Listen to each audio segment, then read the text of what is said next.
Credit coins ಎಲ್ಲಾರ ಕಡೆ ಇರತಾವ, ಎಲ್ಲಾರು ಯೂಸ್ ಮಾಡತ್ತಿರ್ತೀರಿ. ಕ್ರೆಡಿಟ್ ಕಾಯಿನ್ಸ್ ಇಂದ ಏನ್ ಯೂಸ್ ಅಂತಂತೂ ಯಾರಿಗೂ ಗೊತ್ತಿರಂಗಿಲ್ಲ. ಸುಮಾರು ವೇಸ್ಟ್ ಬಿದ್ದಿರ್ತಾವ, ಹೆಂಗ್ ಯೂಸ್ ಮಾಡೋದನ್ನು ಗೊತ್ತಿರೋದಿಲ್ಲ, ಏನೋ ಐಡಿಯಾ ಇರೋದಿಲ್ಲ. ಅಂತಕ್ಕ ಒಂದ್ 2 ವರ್ಷದಿಂದ ಹಂಗ ಬಿದ್ದಿದಾವ, ಒಟ್ಟ ಯೂಸ್ ಮಾಡಿರ್ಲಿಲ್ಲ, ಏನಿಲ್ಲ. ಮೊನ್ನೊಂದು ಕ್ರೆಡಿಟ್ ಕಾಯಿನ್ಸ್ ರಶ್ ಅಂತ ಹೇಳಿ ಬಂದಿತ್ತು, ಇವೆಂಟ್ ಸ್ಟಾರ್ಟ್ ಮಾಡ್ಯಾರ ಅವ್ರ. ಅಂದ್ರೆ ಕಾಯಿನ್ಸ್ ಯೂಸ್ ಮಾಡ್ಕೊಂಡು ನಾವು ಪ್ರಿವೀಸ್ ಆಗ್ಲಿ, ಏನಾದ್ರು ಟಿಕೆಟ್ಸ್ ಆಗ್ಲಿ, ಏನಾದ್ರು ಕೂಪನ್ಸ್ ಆಗ್ಲಿ ತಗೋಬಹುದು. ಹಂಗ್ ಕೂಪನ್ಸ್ ನಾನು ಕೆಲವು ಐಟಮ್ಸ್ ತಗೊಂಡಿನಿ, ಅದನ್ನ ಡೀಟೇಲ್ಸ್ ಕೊಡ್ಕೊತ ಹೋಗ್ತೀನಿ. ಯಾರ್ಯಾರ ಕಾಯಿನ್ಸ್ ಇದ್ರೆ ಅವರು ಯೂಸ್ ಮಾಡ್ಕೋಬಹುದು. ಮೋಸ್ಟ್ಲಿ ಬೆಂಗಳೂರು ಅಂತ ಮೆಟ್ರೋ ಸಿಟಿ ಒಳಗೆ ಇದ್ದವ್ರಿಗೆ ಜಾಸ್ತಿ ಯೂಸ್ ಆಗೈತಿ, ಬೇರೆದವ್ರಿಗೆ ಅಷ್ಟು ಯೂಸ್ ಆಗೋದಿಲ್ಲ. ಫಸ್ಟ್ ಆಫ್ ಆಲ್ ತಿನ್ನತೀನಿ ಆರಿ ಹೋಗತಿ ವಿಡಿಯೋ ಮಾಡೋಟಿಗೆ. ತಿಂದೊಳಗೆ ರಿವ್ಯೂ ಕೊಡ್ಬೇಕಂದ್ರೆ ಆಗುದಿಲ್ಲ, ಈ ಆಮೇಲೆ ತಿನ್ಬೇಕಂದ್ರೆ ಆಗುದಿಲ್ಲ. ಅದಕ್ಕ ದ ಗುಡ್ ಬೌಲ್ ಇಂದ ರಾಜ್ಮಾ ರೈಸ್ ಬೌಲ್ ಆರ್ಡರ್ ಮಾಡೀನಿ. ಅದನ್ನ ಇದ್ರದ್ದು ಅರ್ಥ ಬಂದು 200 rupees ಇದ. 200 rupees 199 ಏನೋ ರೇಟ್ ಐತಿದ. ಇದನ್ನ ಆರ್ಡರ್ ಮಾಡೀನಿ. 200 rupees ಅಂದ್ರೆ ಸ್ವಲ್ಪ ಚಾರ್ಜಸ್ ಅವ ಇವ, ಡೆಲಿವರಿ ಚಾರ್ಜಸ್, ಹ್ಯಾಂಡ್ಲಿಂಗ್ ಎಲ್ಲ ಬಿಟ್ಟ 251 rupees ಚಾರ್ಜ್ ಆಗಿತ್ತು ನನಗ. 251 ಚಾರ್ಜ್ ಅಂದ್ರೆ 51 rupees ಪೇ ಮಾಡಿ 200 rupees ಫ್ರೀದಾಗ ಬಂದಂಗ ಆಯ್ತು ನನಗಿದ. ಹಂಗ ಲೆಕ್ಕ ಹಾಕಿದ್ರೆ ಕ್ರೆಡಿಟ್ ಕಾಯಿನ್ಸ್ ಇಂದ 200 rupees ಸೇವ್ ಆದಂಗ ಆಯ್ತು ನನಗಿಲ್ಲಿ.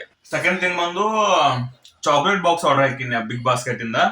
ಅಲ್ಲಿ ನನಗ 150 rupees ಬಂದಿತ್ತು. ಚಾಕ್ಲೇಟ್ ಐಸ್ ಕ್ರೀಮ್ ಏನೋ ಹಾಕಿರೋನು ಬರ್ತೈತಿ ಅಂತ ಹೇಳಿ. ಇದು 140 rupees, ಎಲ್ಲ 130 ಏನಾಗಿತ್ತು. ಇದ್ರ ಜೋಡಿ ಕೆಲವು ಚಾಕ್ಲೇಟ್ ಅವಯವ ಹಾಕಿನ. ಇದು 150 rupees ಟೋಟಲ್ ಇತ್ತು ಬಿಲ್ಲ.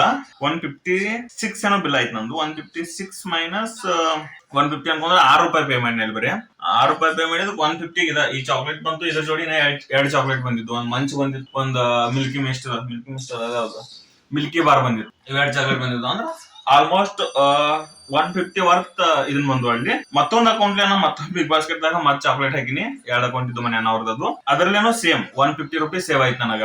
ಅಲ್ಲಿ 6 rupees ಪೇ ಮಾಡಿದ್ದೀನಿ. ಹಾಗಾಗಿ ಟೋಟಲ್ ಎಷ್ಟು ಸೇವ್ ಆಯ್ತು ನನಗ? 150 plus 200 plus 153 500 rupees. 6 plus 6 12 rupees ನಾ ಪೇ ಮಾಡಿದ್ದಕ್ಕ 500 ರೂಪಾಯಿ ಬಂತು. 12 ರೂಪಾಯಿ ಪೇ ಮಾಡಿನ 500 ರೂಪಾಯಿ ಐಟಮ್ ಅದು ವರ್ತ್ ಐತಿ. ಏನಲ್ಲಿ ಜಾಸ್ತಿ ಕಮ್ಮಿ ಆಯ್ತು ಏನಿಲ್ಲ. ಇದಾಯ್ತು. ನೆಕ್ಸ್ಟ್ ಇನ್ನೊಂದು ಪಿಜ್ಜಾ ಆರ್ಡರ್ ಹಾಕಿನಿ. ಓವನ್ ಸ್ಟೋರಿ ಅಂತ ಬ್ರ್ಯಾಂಡ್ ಗೊತ್ತಾಗಿರುತ್ತೆ ನಿಮಗ. ಅದು ದ ಓವನ್ ಸ್ಟೋರಿ ಇಂದ ಪಿಜ್ಜಾ ಆರ್ಡರ್ ಹಾಕಿನಿ. ಅದು 225 rupees ಕೂಪನ್ ಬಂದಿತ್ತು ನನಗ. 225 rupees ಮೈನಸ್ ಆಗಿತ್ತು. ಸ್ವಿಗ್ಗಿ ಒಳಗೆ 71 rupees ಪೇ ಮಾಡಿನಿ. ಟೋಟಲ್ ಕ್ಯಾಲ್ಕುಲೇಷನ್ ಮಾಡ್ರಿ ನನಗ 500 rupees ಯೂಸ್ ಆದಂಗ ಆಯ್ತು. ಮತ್ತೆ ಇದು 225 ರೂಪಾಯಿ ಅಂದ್ರೆ 725 ರೂಪಾಯಿ ಐಟಮ್ ನನಗ 6 ಪ್ಲಸ್ 6 ಪ್ಲಸ್ 51 ಪ್ಲಸ್ 71 ಲೆಕ್ಕ ಹಾಕಿ ರೇಟ್ ಆಯ್ತು 70 122 124 134 rupees. 134 rupees ಪೇ ಮಾಡಿದಕ್ಕೆ ನನಗ 725 rupees ಬಂತು.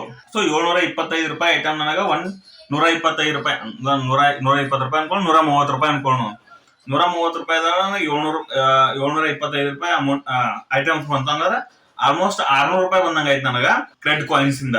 ಇಷ್ಟ ದಿನ ನಾ ಯೂಸ್ ಮಾಡ್ಕೊಂಡ ಉಳ್ಸ್ಕೊಂಡ್ ಬಂದದಕ್ಕ ಎಷ್ಟು ಪ್ರಾಫಿಟ್ ಆಯ್ತು. ಇದಲ್ದ ಇನ್ನೊಂದ್ ಹೇಳ್ತೀನ, ಕಾಂತಾರ ಮೂವಿ ರಿಲೀಸ್ ಆಗತ್ತಲೆ ಅದ್ರದ್ದು PVR ಐನಾಕ್ಸ್ ಟಿಕೆಟ್ ತಗೊಂಡಿನಿ. ಅದು ಬಂದು 400 ರೂಪಾಯಿ ಟಿಕೆಟ್ ಆಗುತ್ತೆ ಟ್ಯಾಕ್ಸ್ ಎಲ್ಲ ಸೇರಿಸಿ. ಆದ್ರೆ 200 ರೂಪಾಯಿ ಮೈನಸ್ ಆಗೈತೆ ನನಗ. 200 ರೂಪಾಯಿ ಅಂದ್ರೂ ಏನ್ ಕೆಟ್ಟಲ್ಲ. PVR ಐನಾಕ್ಸ್ ದಾಗ ನೋಡುದು, ಅದು ಫಸ್ಟ್ ನೋಡ್ಬೋದು. ಆ ಟಿಕೆಟ್ ಖಾಲಿ ಅದ ನಾನು ನಿಯರೆಸ್ಟ್ ಐನಾಕ್ಸ್ ದಾಗ, ಅದನ್ನು ಚೆಕ್ ಮಾಡ್ಕೊಂಡಿ. ಸೊ ಎಲ್ಲಾ ಸೇರಿಸಿ ಅದು 125 725 ದಾಗ ಮೈನಸ್ ಮಾಡ್ರನು 600 ಪ್ಲಸ್ 200 800 ರೂಪಾಯಿ ಎಲ್ಲ ನಾ ಪೇ ಮಾಡಿದ್ದು ಎಲ್ಲ ಮೈನಸ್ ಮಾಡ್ರನು 800 ರೂಪಾಯಿ ನಂಗೆ ನೆಟ್ ಪ್ರಾಫಿಟ್ ಉಳಿತು. ಸೊ ನಿಮ್ ಚಾಕು ಕ್ರೆಡಿಟ್ ಕಾಯಿನ್ಸ್ ಇದ್ರ ನೋಡ್ಕೋರಿ, ಯೂಸ್ ಮಾಡ್ಕೋರಿ. ಸೂಪರ್ ರಶ್ ಚಾಲೋ ಐತಿ, ಮೇ ಬಿ ನಾಳೆ ಚಾಲೋ ಇರ್ಬೇಕದ. ಕಾಯಿನ್ಸ್ ಹಿಂಗ ಯಾವಾಗ ಯೂಸ್ ಮಾಡಿದಾಗ ಆಗು. ಇನ್ನ ಬೇರೆ ಐಟಮ್ಸ್ ಅದಾದ್ರ ಸ್ವಲ್ಪ ಚಾಕ್ಲೇಟ್ಸ್ ಅದಾವು, ಪಿಕಲ್ಸ್ ಅದಾವು, ಅಂಡ್ ಡಿಸ್ಕೌಂಟ್ ಸ್ವಲ್ಪ ಐಟಮ್ಸ್ ಅದಾವು. ಅವತ್ತೆಲ್ಲ ನಿಮಗ್ ಬೇಕಾದಂಗೆ ಎಕ್ಸ್ಪ್ಲೋರ್ ಮಾಡ್ಬೋದು. ನಂಗೆ ಜಲ್ದಿ ಬೇಕಾಗಿತ್ತು ವಿಡಿಯೋ ಮಾಡಕ್ಕಾಗ್ಲಿ, ಯೂಸ್ ಇದ್ದು ನಾ ತರಿಸ್ಕೊನಿ. ನಿಮಗೆ ಏನ್ರೆ ಬೇರೆ ಯೂಸ್ಫುಲ್ ಥಿಂಗ್ಸ್ ಇದ್ರೂ ಆರ್ಡರ್ ಹಾಕೋಬಹುದು. ಸೊ ಇದಿಷ್ಟು ಇವತ್ತಿನ ವಿಡಿಯೋ. ನೀವು ನೋಡ್ಕೋರಿ, ಕ್ರೆಡಿಟ್ ಕಾಯಿನ್ಸ್ ಯೂಸ್ ಮಾಡ್ಕೋರಿ. ಹೆಂಗೋ ಖಾಲಿ ಬಿದ್ದಿರ್ತಾವ ಅದ್ರ ಒಬ್ಬರು ಯಾಕಂದ್ರೆ 20 ಲಕ್ಷ 30 ಲಕ್ಷ ಐಟಮ್ಸ್ ನಿಮ್ ತಾಕು ಇದ್ರ ಯೂಸ್ ಮಾಡ್ರಿ. ಇದಿಷ್ಟು ಇವತ್ತಿನ ವಿಡಿಯೋ.